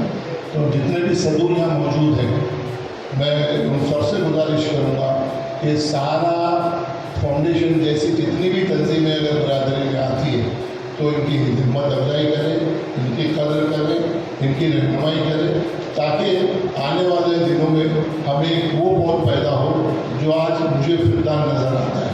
हमारे पास एक नौजवानों का आज मैं देखता हूँ कि इलेक्शन जब भी आएगा तो 65% बच्चा हमारा जो है 18 साल से 35 साल के दरमियान है। अगर इनको कल्टीवेट नहीं किया, इनकी अगर आबियारी नहीं की गई तो आपको वो दरख्त नहीं मिलेगी तो फल नहीं। तो मैं बड़े दर्द के साथ मैंने कुरैश बिरादरी को, चाहे वो बड़े की हो चाहे छोटे की हो, ये कहना चाहता हूँ कि आप सेकंड लाइन की तैयारियों पे ज़्यादा मेहनत करें, पढ़े लिखे बच्चों को आगे लाएं, डिफरेंट बोर्ड्स बनाएं, डिफरेंट बोर्ड्स बना के काम को आगे अगर ले जाएं, एजुकेशन की लाइन से पढ़े लिखे बच्चों को जोड़े, लेडीज़ एजुकेशन के लिए पढ़ी लिखी बच्चियों को जोड़े और इतने पूरे सिनारियों में जो बात आज समझ में आती है कि तालीम के बगैर कुछ भी नहीं हासिल होने का। तालीम एक ऐसा हथियार है आज के दौर में जिसको अपनाना ही पड़ेगा। थोड़े दिनों की बात है, मैं नहीं समझता कि आप बैंक में जाके पैसा निकालेंगे, इलेक्ट्रिक बिल भरने जाएंगे, बच्चों का एडमिशन कराएंगे, सारी चीज़ें ऑनलाइन हैं और ऑनलाइन चीज़ों को समझने के लिए तालीम की ज़रूरत है। तो अगली जो पीढ़ी आ रही है ये रॉकेट साइंस का ज़माना है और अगर इसमें पिछड़ापन हमारा रह गया तो हम दूसरी कौमों के साथ आगे नहीं जा सकते। मैं दुआ को हूँ उन लोगों के लिए जिन्होंने इतनी शानदार इमारतें बनाई, मसाजिदें बनाई, मदरसे बनाए, कब्रिस्तान बनाए। अल्लाह उन सबको गनी की रहमत करे। इन्होंने बहुत ज़्यादा काम किया है और वो असासा आपके लिए छोड़ा है जिसको सिर्फ आपको संभालना है और इसको आगे बढ़ाना है। और जब जो भी आगे आया है उनके बाद जो भी लोग आए उन्होंने अपनी हद तक मकबूल कोशिश की है, अपनी तमाम तर सलाहियतों को इस्तेमाल करते हुए इसको आगे बढ़ाया और हम उम्मीद हो शबीर साहब कि ये आगे बढ़ेगा, ये काफिला रुकने का नहीं है। नाउमीदी कुफ्र हो सकता है हमारे पास कुछ हैंडीकैप हो, लेकिन इस हैंडीकैप को हमने बहुत ज़्यादा कवर करने की कोशिश की और ये हैंडीकैप कवर होगा सिर्फ तालीम के ज़रिए, इसके अलावा तुम्हारे पास कोई रास्ता नहीं है। तो मैं यहाँ सिर्फ एक ही बात बाबर कराने आया हूँ कि भाई तालीम के ऊपर जोर दो, बच्चियों को भी पढ़ाओ, बच्चों को भी पढ़ाओ और साथ में तरबियत का भी ख्याल रखो। अंग्रेज़ी डिग्री लेने से इंसानियत नहीं आएगी, कॉम्प्रिहेंशन ऑफ लाइफ नहीं आएगा। हमारा दीन एक ऐसा मज़हब है, हमारा नबी रहमत की दी हुई तालीम और अल्लाह का भेजा हुआ कलाम हमारे लिए राह हिदायत है। तो हम बच्चों को दीन से भी वाकिफ़ करें और दुनियावी तालीम दें, तब जाके हम आगे बढ़ेंगे। सेकंड मेरा जो मैं महसूस करता हूँ कि हमारे यहाँ अंग्रेज़ी में कहावत है डिस्गाइज एम्प्लॉयमेंट, इकोनॉमिक्स के अंदर माशियात, कि आदमी एक दिमाग दो हाथ से जो पैदा करता है, हमारे यहाँ 5 दिमाग और 10 हाथ उतना पैदा करता है। तो ये पैदावार जो है यानी आपकी सलाहियत एक ही दुकान पे लगी हुई है, एक ही दुकान पे 3 भाई काम कर रहे हैं, एक ही दलाली में 3 भाई काम कर रहे हैं, एक ही कबीले में एक ही जगह पर 3 भाई एक ही काम कर रहे हैं। अगर ये काम बढ़ जाएगा तो एक दिमाग और 2 हाथ अपना एक पैदावार बढ़ाएगा। आज आप बड़े बड़े कॉर्पोरेट घरानों को देख लें, इनके पास लाख 2-2 लाख वर्कर क्यों है? इनके अंदर वो सलाहियत है, उनसे काम लेते और वो काम लेके उनका जो प्रोडक्ट आता है वो उनकी दौलत मिलता है। तो हमारी कौम के अंदर जो भरभराटी और जो खुशहाली एक ही वक्त में आएगी कि हम अपने बच्चों को डिस्गाइज एम्प्लॉयमेंट बिला वजह तो मसरूफ नहीं रखें, उनकी सलाहियतों को समझें। गोश्त बेचना बहुत अच्छा पेशा है और हमने ज़िंदगी भर जो कुछ भी हासिल किया है सफ़ेद कपड़े पहने उसमें किए। वक्त बदला है, उसके ट्रेंड को हमको बदलना चाहिए और बदलते हुए हालात के साथ एडजस्ट करते हुए आगे बढ़ना चाहिए। कारोबार जो है एक सब नबियों की सुन्नत है और गोश्त का कारोबार तो हर एक नबी की सुन्नत है, तो इससे भागने की ज़रूरत नहीं है, इसको खाली एक मोड़ देने की ज़रूरत है। इसके अलावा हर बच्चा अपनी सलाहियतों के साथ पैदा होता है, उसकी सलाहियतों को माँ बाप समझें और उस सलाहियतों को इस्तेमाल करते हुए इंशाअल्लाह आगे बढ़े। मैं देख रहा हूँ कि जितने घरानों में तालीम आई है, खुशहाली आई है, एक बच्चे ने 10 बच्चों को 10 घर को खुशहाल किया, तो हम आहद करें इस बात का कि हम ये डिस्गाइज एम्प्लॉयमेंट और बिला वजह की मसरूफियत से बचेंगे और अपने बच्चे और बच्चों को तालीम देंगे। तो इसके अलावा और कोई हल मुझे नज़र नहीं आता। और इस बात के साथ मैं अपनी बात ख़त्म करता हूँ कि मायूस होने की कतई ज़रूरत नहीं है। तारीख की हालात से घबराई है दुनिया और सूरज के निकलने में ज़रा देर तो होगी, सूरज निकलेगा, ज़रूर निकलेगा, हमारी कौम भी खुशहाली के उसी पार्ट पे चलेगी। सिर्फ आपको अपने एफर्ट्स लगाना है और अपना ध्यान करना है और अपने वक्त को अमीरी कामों में लगाना है।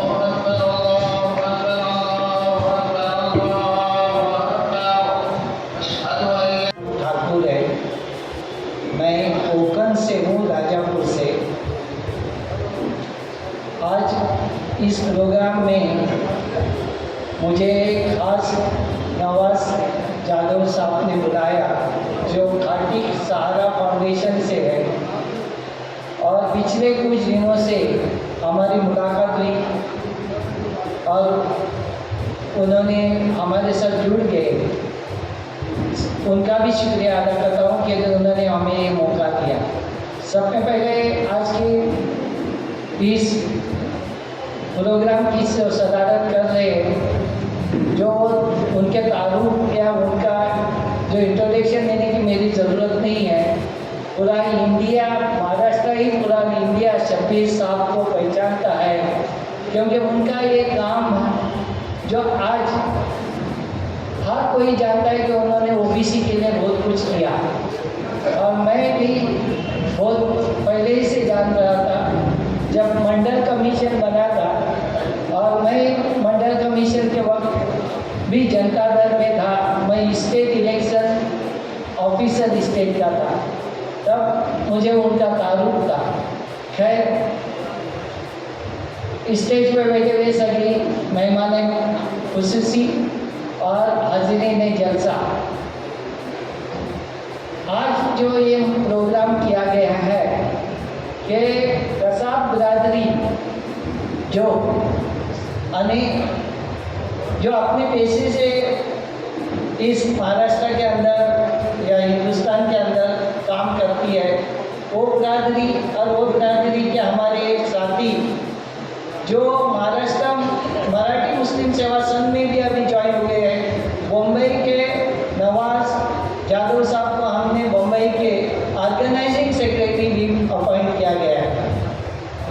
मैं थोड़ा तारुफ ये करूँगा क्योंकि मैंने इसके पहले शोलापुर से जो एडवोकेट थे हमारे आपके बिरादरी के, उन्होंने जो बातें कही कि हम लोग अगर यूनाइटेड होंगे तो हम बहुत कुछ कर सकते हैं। मैं पहले ये बता देना चाहता हूँ कि हिंदुस्तान की सियासत और इस मुल्क की सियासत हम लोगों से खेलती है। मैं 82 to 85 लॉ कॉलेज में था, गवर्नमेंट लॉ कॉलेज, तब विद्यार्थी संगठन का अध्यक्ष था। तब से मैं इस सियासत को बहुत अच्छी तरह से जानता हूँ। उसके बाद सियासी तौर पे जनता दल में भी जाके देखा। 2012 में जर्मन बेकरी कांड हुआ, इत्तेफाकन मुझे बुलाया गया। मैं कोकण मुस्लिम फेडरेशन का सदर, जो कोकण के अंदर समझता हूँ कि वो 85 के बाद बहुत फसाद होते थे, और उस फसाद को कंट्रोल करने के लिए मैं एक कॉलेज जस्ट कंप्लीट करके निकला था, और उस प्लेटफॉर्म से हज़ारों की तादाद में लोग फसादात रुक गए। किसी न किसी बहाने से एक पोलराइजेशन होता था, फिरका परस्ती को ये किया जाता था। तो इस हिसाब से इस मुल्क की सियासत चलते रही है। तो 2012 में मुझे बुलाया गया, मैं गया तो वहाँ पे पुरुषोत्तम खेड़ेकर जो मराठा सेवा संघ के चीफ है और परवीन गायकवाड़, वो स्टेज पे मेरी मुलाकात हुई। उसके बाद रात में वो प्रोग्राम के बाद 2 बजे तक मुझे लेके बैठे और उन्होंने कहा कि महाराष्ट्र की मुसलमान बिरादरी है, पूरा मुसलमान है, वो किसी भी बिरादरी की हो, वो बिखरे हुए, उनकी लीडरशिप ही खत्म है। और जो मफादपरस्त सियासी पार्टियां हैं, उन्होंने क्या किया कि जो महाराष्ट्र के ओरिजिनल यहाँ से हर इलाके से, जैसे शब्बीर भाई हर इलाके से वाकिफ है, अपने दूसरे जो ये शिकलकर साहब है जो काम करते हैं, ये भाईजान है, लेकिन इनको कोई ये पोजीशन नहीं देना। जो काम करने से बॉम्बे में आए, जिनका महाराष्ट्र से कोई लेना देना नहीं, महाराष्ट्र के मसाइल से कोई लेना देना नहीं, उनको हमारे ऊपर थोप देना।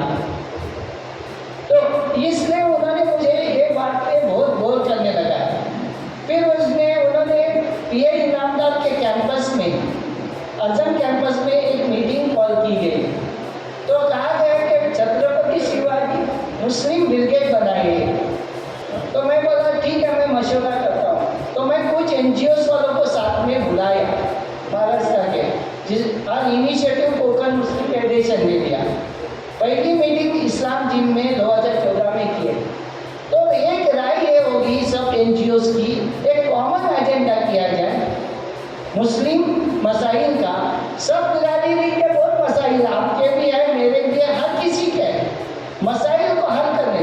तो हमने क्या किया कि महमूदुर रहमान और सच्चर कमेटी, जो हुकूमत ने ही अपॉइंट की हुई थी कमेटियाँ, उसी को हमने ले लिया। भाई यही करो जो हुकूमत की कमेटियों ने, जो शब्बीर भाई भी अच्छी तरह जानते हैं, हमारे इब्राहिम भाई भी अच्छी तरह जानते हैं, हर कोई अच्छी तरह जानते हैं। अगर वो कमेटियों की ऊपर अमल हो गया तो हमारे बहुत से मसाइल हल हो सकते हैं।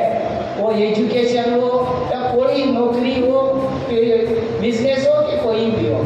तो हमने ये तय किया कि हमारे समाज को एक प्लेटफॉर्म में लाने के लिए हमारे कुछ ऑल ओवर महाराष्ट्र, सभी सूबे के विदर्भ, मराठा, पश्चिम महाराष्ट्र, खानदेश और कोंकण और बॉम्बे के मराठी भाषिक जो NGOs है, उनको हमने एक प्लेटफॉर्म पे लाया और एक कॉमन एजेंडा पे काम कर रहे हैं। उस एजेंडा, उसका ये नतीजा हुआ कि 2014 में बीजेपी ने हमको ऑफर दी और पहली बार बीजेपी ने मैनिफेस्टो में हमारे डिमांड को ले लिया। उसके बाद बहुत गोबार हुआ, प्रेस कॉन्फ्रेंस हुई, सब कुछ हुआ, और लेकिन उन्होंने सबका साथ सबका विकास को वो बाजू में ही रहा। उन्होंने हमारे एजेंडा पे काम नहीं किया। 2018 में हमने उनसे अलहदा हो गए। उसके बाद कांग्रेस और राष्ट्रवादी ने दोनों ने हमसे सपोर्ट दिया एजेंडा बेस पे। वही एजेंडा अहमियत तब बढ़ती है जब हम यूनाइटेड हो जाएंगे, एक मुट्ठी बन जाएंगे, तब हमारी कीमत होती है। आज उस 19 में पार्लियामेंट इलेक्शन के बाद खास तौर पे मैं बताना चाहूँगा, पार्लियामेंट इलेक्शन के टाइम दोनों साथ में आए थे, MIM और वंचित आघाड़ी। तो असेंबली के टाइम पे दोनों को अलग किया गया और वंचित आघाड़ी को कहा गया कि मराठी मुस्लिम सेवा संघ के साथ में लो और इलेक्शन को जाओ। और मुझसे बहुत कम, मेरी एक आदत है, हमारा कोई नहीं, सब हमारे, हम सबके, दरवाजा बंद नहीं करो। जैसा कि हमारे नबी ने कहा, यहूदी नसारा के साथ भी बैठो, हुदैबिया की तरह अपना, किसी को अपना दुश्मन मत समझो, उनके साथ में हम लोग बैठे। इस हिसाब से कहना ये है, अगर हम मुत्तहिद हो जाएंगे एक कॉमन एजेंडा पे, तो हमारी ताकत बन जाएगी। आज हमने अभी हमारे चेयरमैन जो एडवाइजर कमेटी के हैं इब्राहिम भाईजान है, मराठी मुस्लिम सेवा संघ के, मैं समझता हूँ शब्बीर भाई को राज्यसभा इनके काम को सराहा गया, लेकिन ऐसे आदमी को कभी भी नहीं देखे हो, क्योंकि ये हमारे देश की सियासत है। नहीं, जो ऐसे लोगों को साथ में लेते हैं जो निकम्मे होते, जिनको समाज से कोई लेना देना नहीं है। तो ये सब सच्चाई है, सच्चाई से हमको जीना चाहिए। जब हम एक मुट्ठी बन जाएंगे, अब बताता हूँ, जब हम 21 अक्टूबर को पिछले साल हम भाईजान भी थे हमारे साथ, उधर ठाकरे को मिले, उसकी इतनी न्यूज़ हुई कि जो आज सरकार ने जो हुकूमत कर रही है, वो पार्टी ने प्रेस कॉन्फ्रेंस लेके उसके ऊपर बवाल किया। अब तो कोई बेकार नहीं है, हम डरते नहीं है सिवाय अल्लाह के। और यही वर्ड था जो आज डेप्यूटी सीएम बन के बैठा है। और उस टाइम 2014 में असेंबली इलेक्शन का हमारा सपोर्ट किया, वो और मैं एक ही स्टेज पे थे, देवेंद्र फडणवीस और मैं रत्नागिरी में। तब उस मजबूरी के सामने मैंने कहा, आए मुसलमानों, अल्लाह से डरो। ये कौन होते हैं डराने वाले? वो रब्बुल आलमीन है, मिटाने वाला, बसाने वाला। जिस दिन वो उससे डरेंगे तब हम दुनिया में कामयाब हो जाएंगे। और उसी स्पीच को उन्होंने हेडिंग लगाई थी सभी मराठी पेपरों पे। तो इसमें मैं यही सबसे रिक्वेस्ट करूँगा, हमारे समाज अलग अलग है, मेरा खाना पीना अलग है कोकण में, आपका अलग है, लेकिन हम महाराष्ट्र के मुसलमान एक मुट्ठी बन जाएंगे तो ताकत हो जाएगी।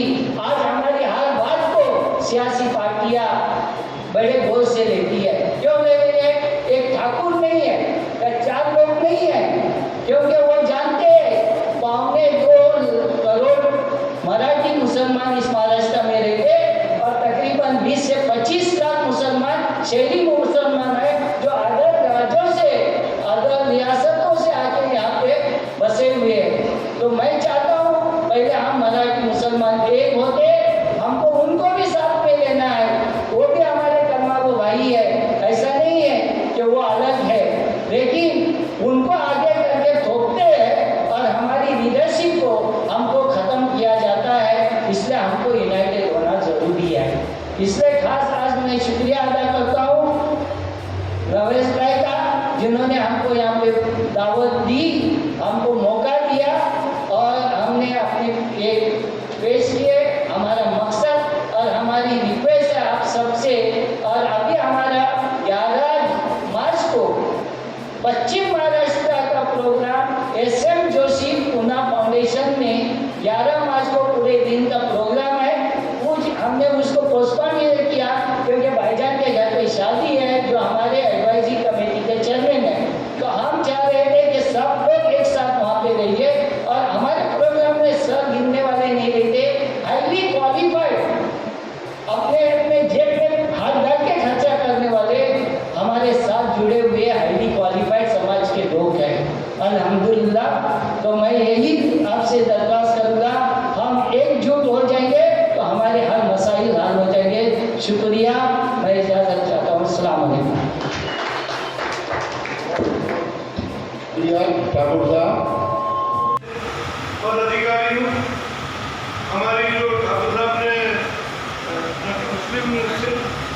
मुस्लिम महाराष्ट्र से जो बनाई है, उसमें सभी ही पार्टी के लोग हैं, मगर वो एक जगह इसलिए आए हैं कि महाराष्ट्र मुस्लिम लोग, जिनको जैसे संविधान साहब के बारे में कहा गया, तो मैं समझता हूँ बड़ी दुख की बात है। शब्बीर भाई का जो काम है, उनको जो हक उनका मिलना चाहिए और नहीं मिला। मैंने तो अपना हक खींच के लिया था, हक कभी ठीक हाई कोर्ट में सुषमा स्वराज के खिलाफ केस लगाया, उसमें जीत गया। विलास राज देशमुख साहब जो CM थे, तो मैंने उनके पावर को रिश्ते लाया, किसी को चेयरमैन बनाने नहीं दिया। फिर जब टाइम आया तो अशोक चौहान साहब थे, पृथ्वीराज चौहान साहब थे। महाराष्ट्र से भी जो लोग जैसे कि इस प्रोग्राम में शामिल हुए हैं, उनका भी सत्कार करना चाहते हैं। और हमारा मकसद ये है कि जितने भी आर्टिस्ट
जो भी तय होगा, ऐसे ही हम 3 महीने या 4 महीने बाद एक और मीटिंग होगी, उस पर रिव्यू कीजिए कि कहाँ पर कौन बच्चे करनी है या कुछ रजिस्टर होना है, तो उसके ऊपर बात करेंगे।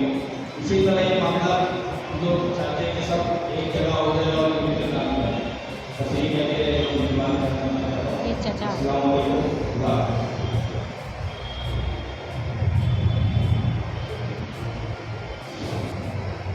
मैं मानव समाज के सदस्य बशीर शासन साहब मुंबई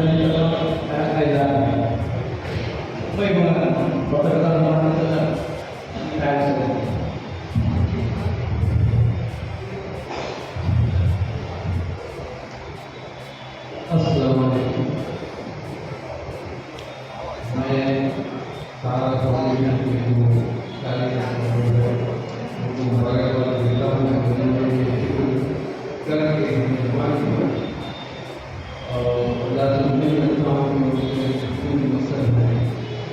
वो कामयाब है।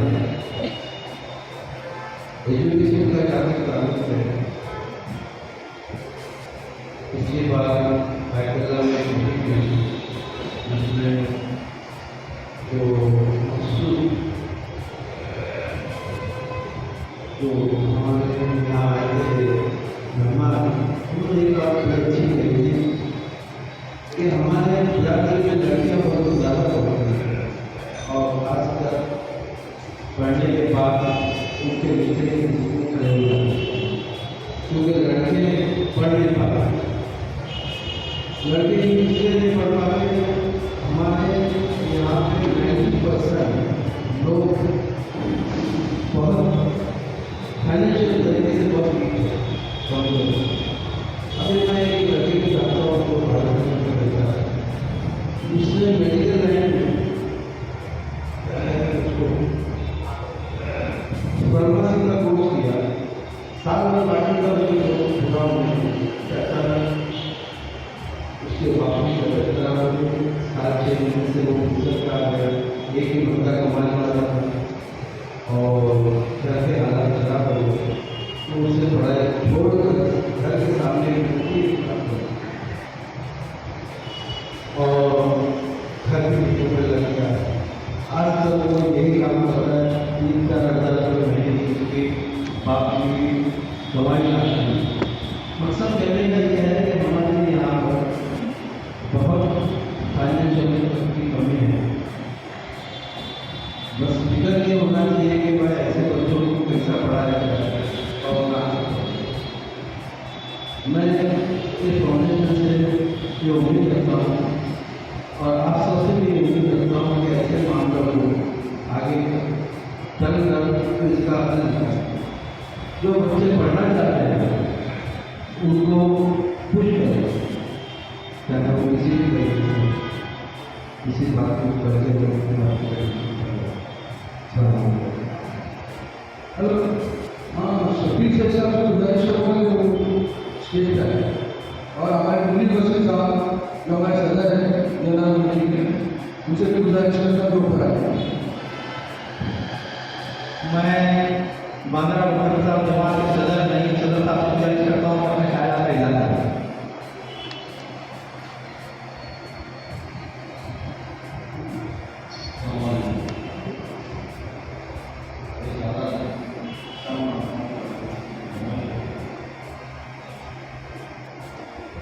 सारा फाउंडेशन के लिए उन्होंने बुलाया, उनको शुक्रिया अदा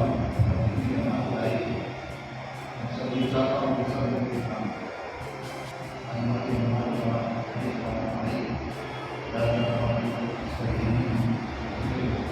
जो है उन्होंने बात कराया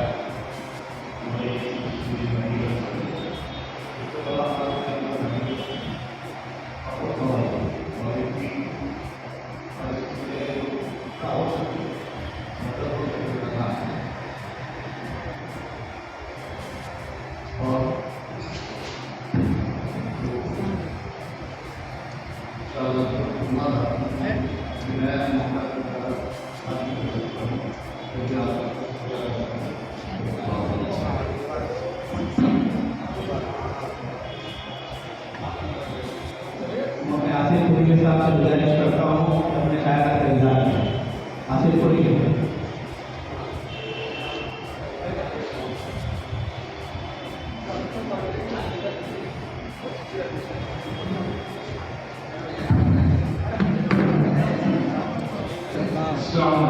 ऑल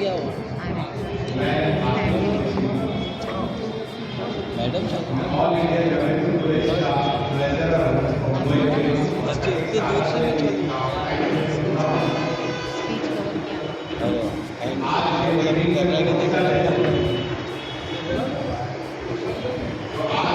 हमारी दुश्वारियाँ आ रही हैं, चाहे पढ़ाई को लेकर, कारोबार को लेकर, मेडिकल को लेकर, और अनेक समस्या डॉक्यूमेंट लेकर तो आज हमारे बीच शफीर अंसारी साहब हैं।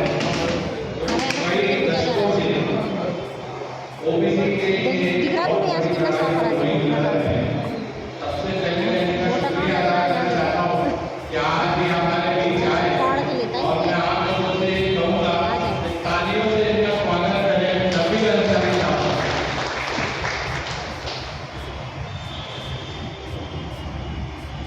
जो ये काम काफी टाइम से कर रहे हैं, सरकार से हमारी जो बात कर रहे हैं ओबीसी के लिए, इन्होंने एक बहुत बड़ी लड़ाई लड़ी है और हम इनके साथ साथ हैं। अल्लाह इनको और कामयाबी अता करे। आज इनको अवार्ड से नवाजा गया है और ये मालूम शख्सियत है कि ज़्यादा तारीफ मैं क्या करूँ, सब लोग पर्सनली जानते हैं।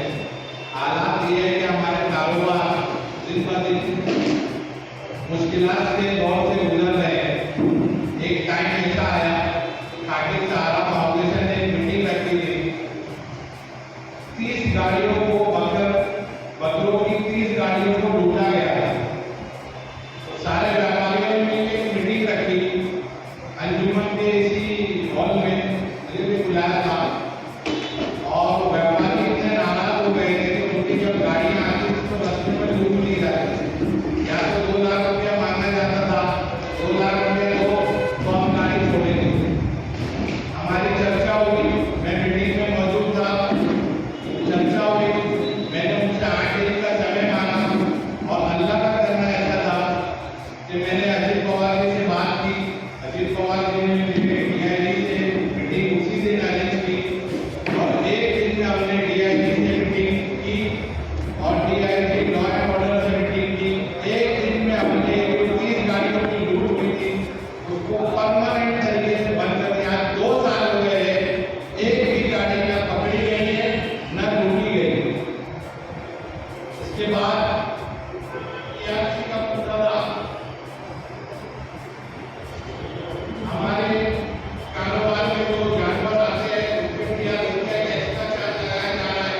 मैं बढ़ेगा तो नहीं हूँ, लेकिन आपसे थोड़ा हम पिछड़ रहे हैं, चाहे एजुकेशन के अखबार में हो या कारोबारी अखबार में हो। तो टीआरसी के मुद्दे को हम लोगों ने लेकर कमिश्नर से मीटिंग की, असिस्टेंट कमिश्नर से मीटिंग की। अल्लाह ने उसमें भी हमको कामयाबी दी और पिछले 3-4 साल तक जो टीआरसी बैलेंस था लोगों के ऊपर बाकी था, करोड़ों रुपया काम कराया और ये हमसे उन्होंने कमिश्नर का ये वादा था हमसे कि आने वाले टाइम में एक कमेटी तश्कील करके रिक्तियाँ के टैक्स को हम खत्म कराएंगे। उस पर भी हमारा काम चल रहा है।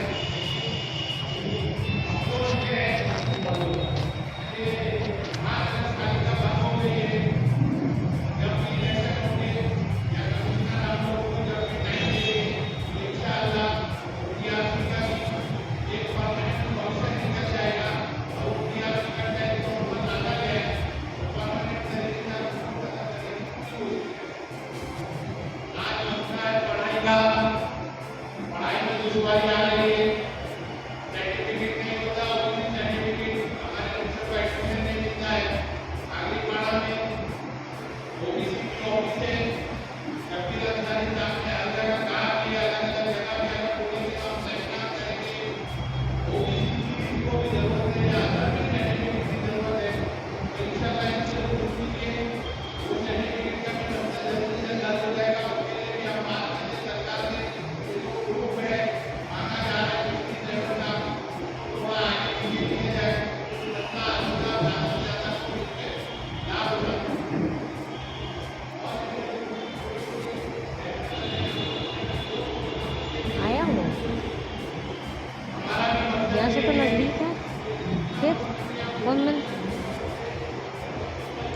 था ना।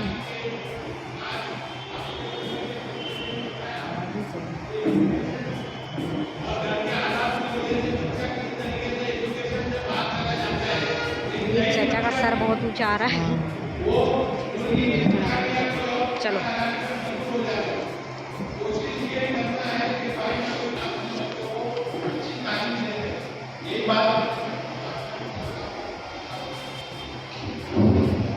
मैं शुरुआत से आगे एडवोकेट मयूर रुचि के साथ से विचार करता हूँ और प्यार से जाता हूँ।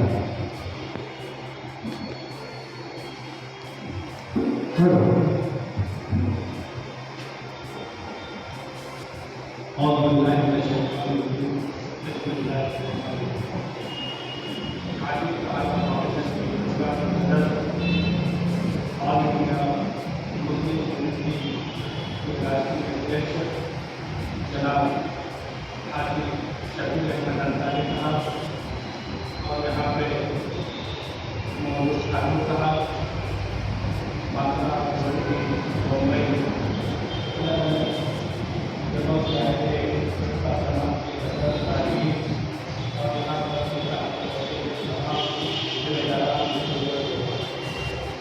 सबसे पहले मैं हाजी फाउंडेशन के सदर इस्लामिक सदर साहब और मेरे तमाम रिश्तेदारों को मुबारकबाद देता हूँ, शुक्रिया अदा करता हूँ कि उन्होंने पहल शुरू की है।